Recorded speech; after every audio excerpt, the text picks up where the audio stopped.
Weekend வந்துருச்சுன்னா பையை தூக்கிட்டு லாரிப்பேட்டை மீன் மார்க்கெட்டுக்கு கிளம்பிட வேண்டியது தான். நாங்கள் மோஸ்ட்லி குட்டீஸ்க்கு வந்து ஃபிஷ்ஷு தான் அடிக்கடி கொடுப்போம், அதனாலேயே அங்கே போயிடுவோம். இங்கே போகும்போது மைண்டை வந்து ஃபிக்ஸ் பண்ணிட்டெல்லாம் போக மாட்டோம், இந்த மீன் தான் வாங்கிட்டு போகலாம் அப்படின்னு சொல்லிட்டு. அங்கே போய் எங்கள் பட்ஜெட்டுக்கு எது ஒத்து வருது, எந்த மீன் ஃப்ரெஷ்ஷாக இருக்கோ அதை வாங்கிட்டு வந்துடுவோம். இந்த டைம் எல்லாமே சூப்பராக டிஃப்ரெண்ட்டாக வாங்கிட்டு வந்திருந்தோம். இந்த பால் சொரா, திருக்கை மீன் இந்த மாதிரி வாங்கிட்டு வந்திருந்தோம். இந்த மீன் மார்க்கெட்டுக்கு வெளியவே பார்த்தீங்கன்னா ஒரு மண்சட்டி கடை இருக்கும்.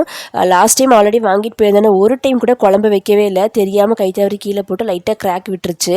பட் ஆனால் நல்லா குவாலிட்டியாக தான் இருந்தது, என்னோட மிஸ்டேக்னால உடஞ்சிருச்சு. ஸோ இந்த டைம் மறுபடியும் அடம் பிடிச்சி எப்படியாவது வாங்கித்தாங்க அப்படின்னு சொல்லி வாங்கிட்டு வந்துட்டேன். இதில் வந்து 2 கிலோ வரைக்கும் மீன் குழம்பு வைக்கலாமாம்மா, அதே மாதிரி ஒரு 250 அப்படின்னு சொல்லி வாங்கிட்டு வந்திருந்தேன். இது வந்து இனிமேல் தான் நான் வந்து பழக்கணும். வீட்டுக்கு வந்துட்டு நான் ஃபிஷ் க்ளீன் பண்ணி கொடுத்துட்டு ஹஸ்பண்ட் வந்து மசாலா போட்டு அவரே வந்து ஃப்ரை பண்ணி கொடுத்துட்டாரு. லஞ்சுக்கு சிம்பிளாக வெரைட்டி ரைஸ் செஞ்சுட்டோம். இப்போல்லாம் வீடியோ எடுக்கிறோன்னு தெரிஞ்சாலே குட்டி வந்து ஹாய்ன்னு சொல்லிட்டு அவள் ஒரு யூடியூபர் ஆயிரா ஒரு பக்கம். நாளைக்கு இன்னொரு வகையில் பார்க்கலாம். பாய்.